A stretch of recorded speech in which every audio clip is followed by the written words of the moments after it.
Hey YouTubers, Mike Martin's here, Mike Martin's channel. Thanks for joining me, guys. The housing is starting to turn. Big time. I've been talking about this now. It's going to my 7th summer that I've been talking about this. And what really kind of brings a tear to my eye is I've had over 480 housing videos deleted from way back when I started. Way back. And a lot of people that are on my channel for many years know that I have been doing this for many years. And this crash is going to affect every single human being living in an English-speaking country. These countries have sold out to the highest bidders. Even Jamaica is part of it too. Go look at what's happening in Jamaica. They sold out to the highest bidders. Their businesses, they sold out everything, especially in Jamaica. But in other English-speaking countries like the UK was slightly ahead of the whole Canadian downturn. The UK right now is going into 18-20 months of declines. The UK right now had to loosen lending requirements right now to backtrack this 18-month continuous month-over-month loss in England and the whole of most of the UK, but Ireland is still spiking, Scotland and Edinburgh is still spiking, but England is plagued because of the amount of middle class moving from London to Middle England and the bigger cities into the outskirts, way outskirts, and commuting. It's happening in Australia with Sydney, wagons west, everyone moving west. Everyone realizing that they don't want to be a slave for life, that people don't make nearly enough to ever own their home. And they're going to have to always tap into equity to make it, or tap into equity to eat. And that's what's been happening with that. Same thing with Canada, Vancouver, Toronto. Toronto now has been on a month-over-month decline. Now, especially with the HELOC mortgages and second mortgages. A lot of people waiting on the sidelines for a change, hoping to buy into the market. I waited on the sidelines for about 3-4 years, and then I realized that even if there is a decline in prices, rates will go up. And if rates do go up, you're still going to be paying a lot of money for your property, because in a mortgage situation, prices go down on homes, rates go up. So instead of paying your house off twice, you pay your house off 3-4 times to the bank. So I did not want to get into that predicament, especially wanting to raise my children and giving them a proper future and giving them a proper chance. You know, me being able to pay for their college, me being able with disposable income, right? This will affect every human being in these English-speaking countries, and I'll tell you why. The whole free market opened up, and instead of people coming in and investing in companies and, you know, catering to the middle class, a lot of people came in and just bought up property. And it wasn't the high-end Manhattan $2 million condo penthouses. They were coming in and buying medium homes, medium single-family dwelling homes, and buying them up like they were going out of style. You know, buying 10, 20, 30, 50, 60 properties. Lots of corporations owning thousands and tens of thousands of properties in California right now. The amount of empty homes in San Diego, the amount of empty boarded up homes in LA County is phenomenal. So what has happened?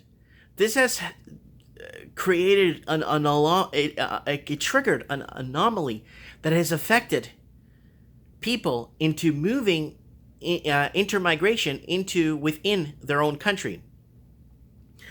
And a lot of people have left California, Washington State, Vancouver. So the whole western seaboard, everyone's left and went east into the interior. I'm one of those people. Douglas Todd wrote articles about it. Look it up, Douglas Todd.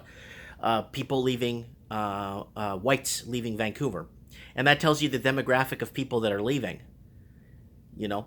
So I'm not trying to pick on anything. I'm just trying to tell you exactly what's going on here. So everyone moving east, right? The people that bought out in the outskirts at a lower rate, but didn't pay as much for their house because it's so far away from a major city, are the ones that might be able to weather the storm if rates go up and they have a mortgage. And provided they didn't take equity out of their homes, that creates a buffer, right? So it creates a little buffer to help protect them. Canada is raising interest rates now. It's already, I think, 4 times, and they're going to raise it 2 more times from rumors going around. They have to. They have to hedge against inflation. They have to hedge against monetary problems in lending, really bad lending practices with the banks. I don't even know how half these underwriters still have their jobs, like approving deals. Approving, when a person goes into a bank or a mortgage or a broker, they take the application, they pull your credit score, they check for gaps on file, they check for everything. And then later, what they do is they send it to an underwriter to approve it, okay? So once the underwriter approves the deal, that gives you, or the underwriter might come back and say, I'm going to require this and this and this for this deal to go through. But lately, underwriters haven't been asking for anything to approve deals. They've just been approving deals on the fly like crazy. And that's where the problem lies, in right there where the deal gets approved. It's not the lender that approves the deal. It's not even the bank. It's the underwriter that approves the deal and gives it the okay, the stamp to go ahead and move forward, right? Every bank or institution has an underwriting department. And those are the guys that ask the tricky and tough questions that the lender won't want to ask the customer in front of his face. So you see what I'm saying? So what's happened? Bad lending practices, foreign investing, open free market. These countries, English-speaking countries, would be severely crippled come 2019, 2020. And I'm not trying to spread fear porn and fear doom and try and get people all riled up and get people upset. Markets won't and they can't correct themselves, guys. I know there's a lot of news channels going out there saying that markets will correct in the tail end of 2018. There's no correction, guys. This is the correction. And if prices go down on homes, interest rates will go up. Because remember, guys, it's very simple, okay? Interest rates go up, prices of homes go down. This way, you're paying the bank. Now you're paying the bank 3 times for your house instead of twice or twice. In interest. You get what I'm saying here? So I really need you guys to understand this. It's very important how it's crippled the next 2-3 generations of Canadians, Londoners, UKers, how it's crippling Americans, how it's crippling. A lot of people bring up these videos and send me links to other videos with people doing mathematical equations on these big whiteboards and showing how pricing will go up and showing how I'm wrong and showing this. No. There's never been a time in human history where the English-speaking world had to leave mass exoduses out of cities because they couldn't afford to live in their own cities. This is the first time in human history.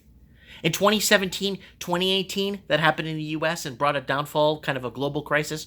That was America's problem, packaging, bad debt, and stuff like that. Now they've been raising rates. They've been raising rates a lot longer than Canada has. Right? So they're creating a buffer. So if there is a crash, there's a buffer there to protect, the American proper. It doesn't seem like it, but it is. In Canada, a lot of people don't understand.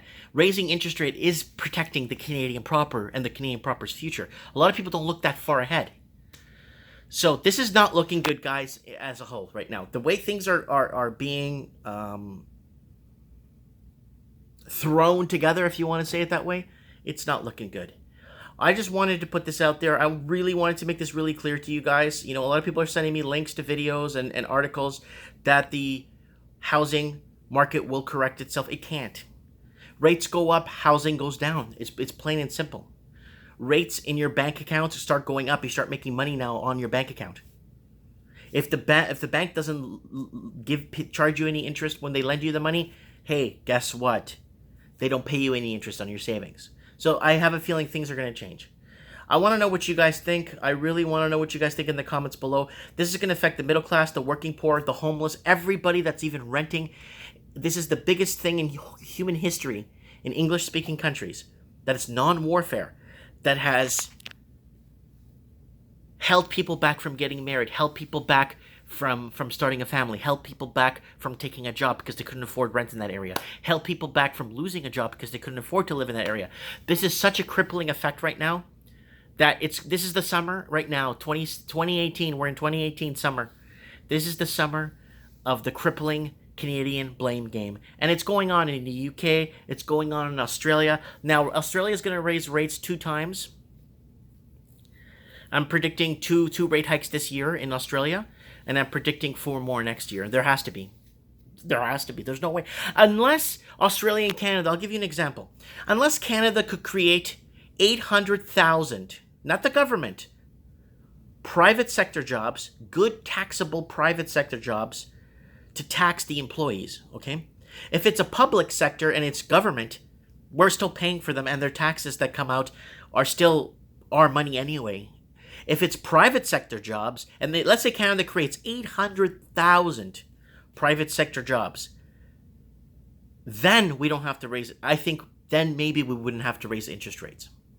Because then there will be more middle class movement. There'll be more middle class purchases.